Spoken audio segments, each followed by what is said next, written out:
লাল বাতির গাড়ি ব্যবহার করছে, গত ১.৫ বছর ২ বছর বিলাসবহুল জীবনযাপন করেছে জুলাইয়ের রক্তের উপর দাঁড়িয়ে। সুতরাং তারা এই সংস্কারকে ঝুলন্ত অবস্থায় রেখে কোনোভাবেই পালাতে পারে না। এবং এদের অনেক উপদেষ্টা দুর্নীতির সাথে জড়িত, এবং অনেক উপদেষ্টার নামে বিভিন্ন সময় পত্রিকায় নিউজ হয়েছে যে এদের নামে এত এত কোটি টাকার দুর্নীতির এলিগেশন আছে। তো সুতরাং আমরা বলতে চাই, আপনাদের মাধ্যমে যারা যারা যে সকল উপদেষ্টার সাথে যুক্ত ছিল, যে সংস্কার কমিশনগুলো হয়েছে, যারা কোটি কোটি টাকা খরচ করে এই সংস্কার কমিশনের রিপোর্টগুলো করেছে, আপনারা জানেন যে ঐক্যমত্য কমিশনের যে নাস্তার বিল, সেটিও অনেক টাকার নাস্তার বিল এসেছে। আপনারা জানেন সংখ্যাটা অনেক।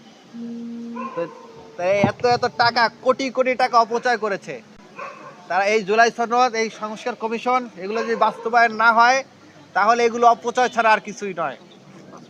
সুতরাং যদি বাস্তবায়ন না হয়, সুতরাং এই রাষ্ট্রীয় অর্থ অপচয়ের জন্য এই কমিশনের যারা দায়িত্বরত ছিল, কমিশনের যারা সদস্য ছিল, ইন্টারিম গভর্নমেন্টের উপদেষ্টা, ইন্টারিম গভর্নমেন্টের প্রধান উপদেষ্টা, প্রত্যেককে বিচারের মুখোমুখি করতে হবে।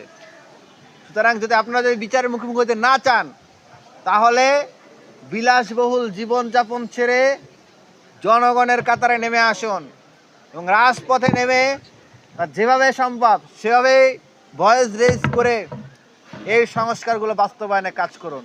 যদি আপনারা সেটি না করেন, তাহলে আমরা মনে করব আপনারা বিএনপির সাথে লিয়াজু করে আরও অধিক ভোগ বিলাসের জন্য আপনার ব্যবস্থা করেছেন।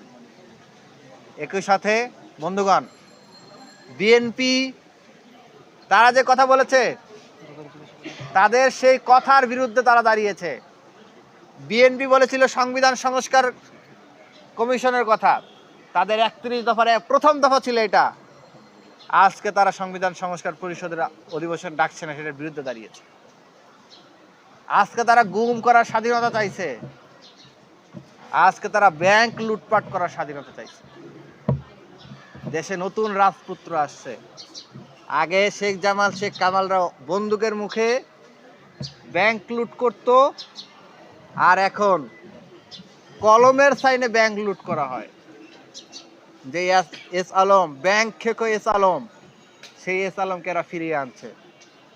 আজকে বিএনপির মন্ত্রীরা হাজার হাজার কোটি টাকার ঋণ খেলাপি। এরা এই ঋণ খেলাপি করে তারা ব্যাংক ব্যবস্থাকে ধ্বংস করে দিচ্ছে। আপনারা দেখেন যে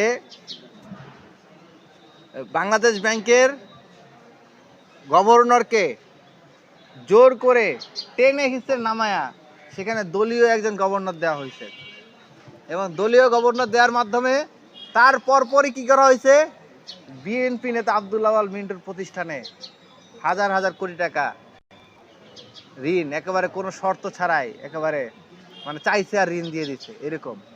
এইভাবে তারা ব্যাংক ব্যবস্থাগুলোকে ধ্বংস করছে। অথচ ইন্টারিম গভর্নমেন্ট ব্যাংক কমিশনের জন্য ব্যাংক মাইক্রো ক্রেডিট, সেটিকে তারা আজকে বাতিলের সুপারিশ করছে।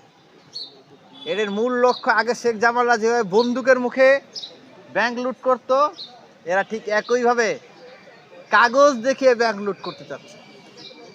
সুতরাং এই দুঃস্বপ্ন আমরা তাদেরকে সফল হতে দেব না। তারা আজকে মানবাধিকার কমিশন বাতিল করার কথা বলছে। তারা প্রত্যেকটা ক্ষেত্রে, বিএনপির জন্ম হয়েছে, লোকজন বলে, ইতিহাসবিদরা বলে, যারা সে সময় দেখছে, ময়মুরব্বীরা বলে যে ছাপ্পা ব্যালট মেরে হাতে ব্যালট বক্স করা হয়েছে, ব্যালট বক্স ভর্তি করা হয়েছে। যেভাবেই হোক একটা গণভোট করে, গণভোটের মধ্যে দিয়ে বিএনপির জন্ম হয়েছে। আজকে তারা সেই জনরায়কে, তারা তো হয়তো রিগিং করেছিল, কিন্তু এবারে গণভোট আপনারা তো দেখেছেন শতভাগ স্বচ্ছ হয়েছে। বিএনপিও স্বীকার করেছে স্বচ্ছ হয়েছে, জামাতও স্বীকার করেছে, সবাই স্বীকার করেছে স্বচ্ছ হয়েছে। তাহলে এটা মানতে কিসের এত অনীহা?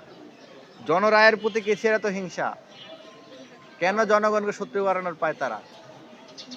বিএনপিকে আমরা ভাই হিসেবে, সহযোদ্ধা হিসেবে, শুভানুধ্যায়ী হিসেবে তাদেরকে আমরা সতর্ক করছি যে আপনারা এই প্রতারণার রাজনীতি ছেড়ে দিন। আপনারা